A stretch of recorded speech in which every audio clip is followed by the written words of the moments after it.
Oliver a été attaqué dans son appartement et a été emmené à l'hôpital. Il y a 4 suspects. Ce sont tous des voisins d'Oliver. Waouh, moi je chercherais un autre appartement. Amelia a dit qu'elle avait marché dans le parc depuis tôt le matin.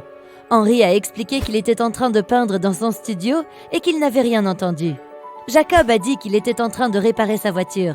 Sophia a répondu qu'elle a pris un bain durant les 3 dernières heures.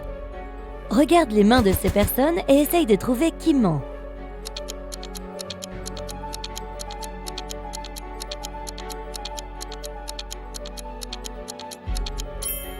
Il est un peu étrange que Jacob, qui réparait sa voiture, et Henry, qui peignait, aient tous les deux des mains aussi propres. Mais ils ont peut-être porté des gants. D'autre part, les mains et les doigts de Sophia n'ont pas de rides. Pourtant, ce serait une réaction naturelle de la peau après 3 heures passées dans une baignoire. Sophia, tu as été prise la main dans le sac. Je veux dire, la main trop lisse. La police a découvert qu'il y avait un nouveau contrebandier dans la ville. 3 personnes étaient suspectées. Luna, un chauffeur de bus scolaire, Jackson, un chauffeur de camion de pompiers, et Daniel, un ambulancier. Ils ont tous prétendu être occupés à leur tâche depuis le petit matin. Peux-tu découvrir qui est le contrebandier ?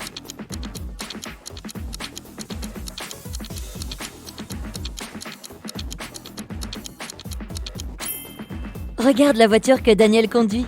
Sur ses véhicules, le mot « ambulance » est normalement écrit à l'envers. Cela permet aux autres conducteurs de lire instantanément le mot inversé dans le rétroviseur.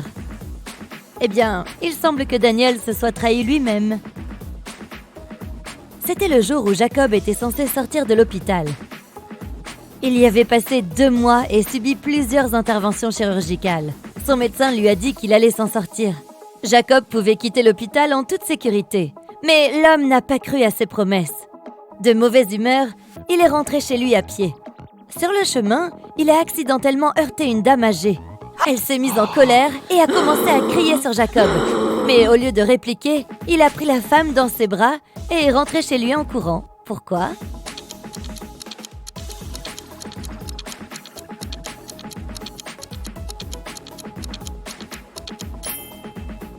Jacob avait une perte d'audition. Il pensait que son problème ne pouvait pas être réglé. Mais quand il a entendu la femme lui crier dessus, il a réalisé que le docteur lui avait dit la vérité. Peut-être que le docteur aurait dû crier direct. Chloé est restée tard au bureau ce jour-là.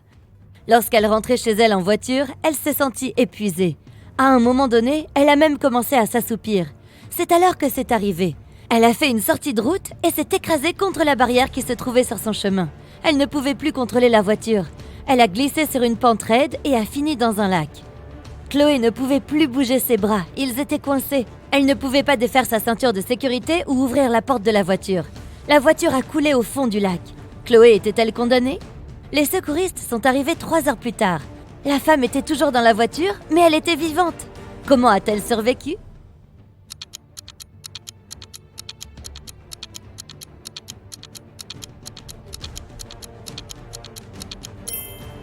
Après que la voiture ait touché le fond du lac, l'eau est montée jusqu'à la gorge de Chloé. C'était un lac très peu profond. C'est une bonne nouvelle, hein ? C'était l'anniversaire de Jack. Et il a reçu un cadeau dont il rêvait depuis longtemps. Une moto. Le lendemain matin, il est parti au lycée avec sa moto et l'a laissée sur le parking. À l'heure du déjeuner, Jack décide de jeter un coup d'œil à sa moto. Imagine son horreur lorsqu'il découvre que quelqu'un a cassé les rétroviseurs. L'agent de sécurité a dit à Jack que seules 3 autres personnes avaient quitté l'immeuble dans l'après-midi. Il s'agissait d'Owen et de Sam, 2 amis, et de Leila, la femme qui aimait bien Jack mais qui s'était fait rejeter par lui. Owen a dit que Sam et lui étaient allés chercher des sandwichs au café du campus pour le déjeuner. Sam l'a confirmé. Il a ensuite ajouté que la moto aurait pu être endommagée par Leila par vengeance. Mais Leila a dit à Jack que sa mère lui avait rendu visite et qu'elles avaient passé 2 heures ensemble. Alors, qui ment ?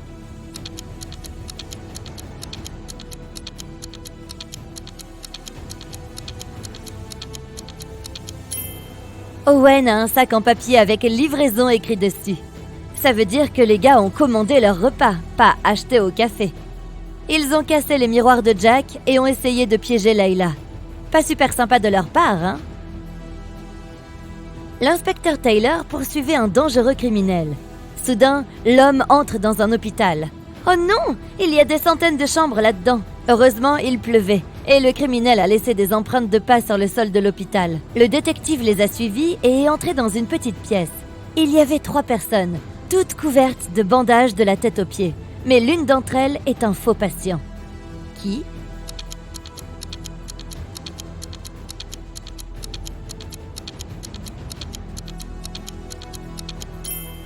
C'est le mec au milieu. Il n'a même pas de dossier médical à côté de son lit. Cependant, c'est un beau boulot fait avec les bandages. Chapeau. Le PDG d'une grande entreprise a appelé la police. Il était sûr que l'une de ses employées, Victoria, avait volé une carte mémoire qui contenait des informations secrètes. Elle allait la vendre à leurs concurrents. La police est arrivée au domicile de Victoria, mais la femme ne les a pas laissés entrer sans mandat. Les agents ont dû partir pour récupérer tous les papiers nécessaires. Lorsqu'ils sont revenus, Victoria était déjà assise dans sa voiture, prête à partir. Les policiers ont arrêté la femme. Ils ont fouillé sa voiture et ses vêtements, mais n'ont rien trouvé. Et puis, alors qu'ils étaient sur le point d'abandonner, l'un des détectives a réalisé où Victoria gardait la carte mémoire. Peux-tu le découvrir?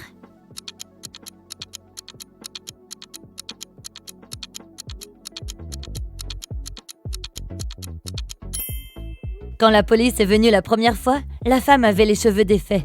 Mais après cela, Victoria a changé de coiffure. La carte mémoire est dans son chignon. Ouais, Victoria et son chignon. Michael rentrait de la salle de sport quand tout est devenu noir. Quand il a repris conscience, il a découvert qu'il était dans une pièce fermée. À côté de la porte, il y avait un ordinateur avec un clavier. Sur l'écran, il y avait une énigme. Michael devait écrire la bonne réponse et la porte s'ouvrirait. L'énigme est la suivante. Cela fait 2 personnes à partir d'une seule. Qu'est-ce que c'est? Michael a tapé le mot nécessaire et la porte s'est ouverte. Il était libre de partir. Quelle était la réponse?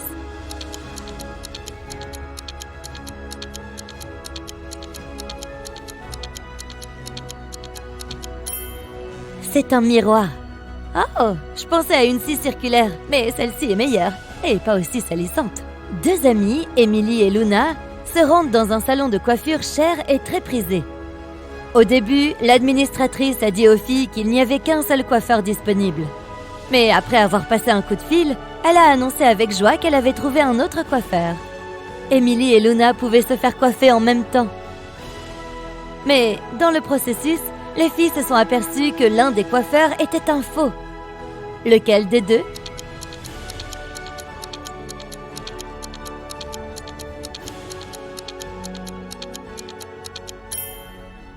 Les 2 coiffeurs utilisent des ciseaux ordinaires. Mais au lieu de la laque, celui de gauche tient une bombe insecticide. Ouais, c'est un gros indice. Un homme à vélo s'est emparé du sac de Sarah avec tous ses documents, son argent et son smartphone et a filé. La seule façon pour la jeune fille de récupérer son sac est de prendre la voiture de quelqu'un et de poursuivre le criminel. Il y a 3 véhicules garés à proximité. Lequel peut-elle forcer et voler? Oups, je veux dire emprunter.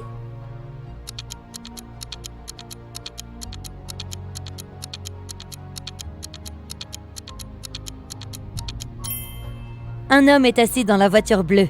Ce n'est pas un bon plan. Si elle décide de prendre la voiture rouge, la vidéosurveillance la verra. Sa seule option est le véhicule marron. Oh, et Sarah, n'oublie pas de rendre la voiture quand tu récupéreras ton sac. Sinon, tu seras la voleuse, Sarah. Marie et son jeune frère Alex étaient partis à la chasse aux champignons dans la forêt. Attends, la chasse aux champignons? Qu'est-ce que tu fais? Tu te faufiles derrière eux pour qu'ils ne s'échappent pas? Bref, ils ont commencé à se disputer. Alex s'est mis en colère et s'est enfui. Après plusieurs minutes, Marie s'est précipitée à sa poursuite. Elle était toujours furieuse mais aussi inquiète. Bientôt, la fille a atteint une petite rivière. Un homme était assis sur la rive. « Tu as vu un adolescent par là ?» Marie a demandé. « Oui, il vient de prendre un bateau et il est arrivé de l'autre côté. » Mais Marie n'avait pas cru l'homme. Pourquoi ?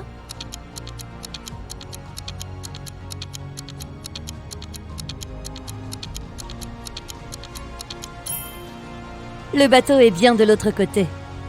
Mais les pagaies sont à côté de l'homme. Comment le garçon a-t-il pu traverser la rivière sans elle? Alors, où est Alex? Kidnappé par les champignons fugitifs? On ne le saura peut-être jamais. Ella est allée à une fête qui avait lieu dans la maison de sa meilleure amie. C'était une soirée d'énigmes. Tous les invités devaient résoudre des énigmes et participer à différents défis. La tâche d'Ella consistait à sortir d'une pièce fermée à clé au sous-sol. La jeune fille a eu les yeux bandés, a été emmenée au sous-sol et laissée seule. Après avoir retiré le morceau de tissu de ses yeux, Ella a remarqué que la porte avait une serrure avec un code. Elle a également repéré une feuille de papier sur le sol à côté de la porte. 4 fleurs étaient dessinées dessus. Ella les a regardées pendant un moment et a entré le bon code. La porte s'est ouverte et la fille a rejoint la fête. Alors, quel était le code ?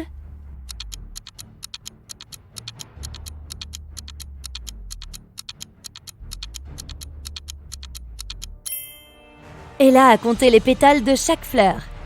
Le code était 5, 7, 4, 8. Carter rendait visite à son ami Matteo, qui vivait dans une autre ville. Matteo aimait les énigmes. Le soir, il a mis Carter au défi de trouver la clé de la chambre d'amis où le type était censé dormir. Matteo a fait tomber la clé dans un seau rempli d'eau froide et a dit à Carter de la récupérer. Mais il ne pouvait pas toucher l'eau ou utiliser quoi que ce soit pour sortir la clé. Cette nuit-là, Carter a dormi dans la chambre d'amis. Comment a-t-il eu la clé ?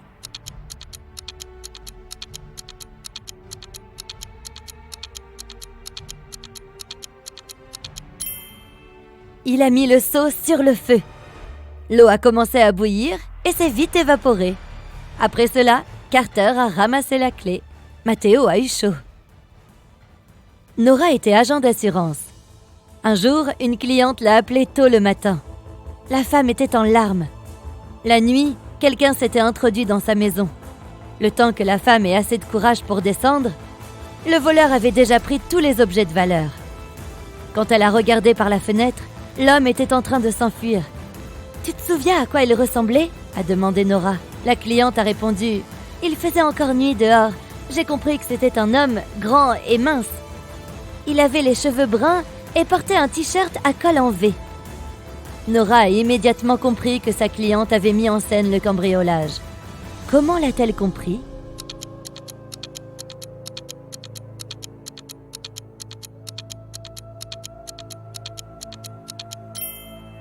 Il faisait nuit et l'homme s'enfuyait de la maison de la cliente. Alors comment la femme pouvait-elle voir qu'il portait un t-shirt à col en V ? Je ne comprends pas.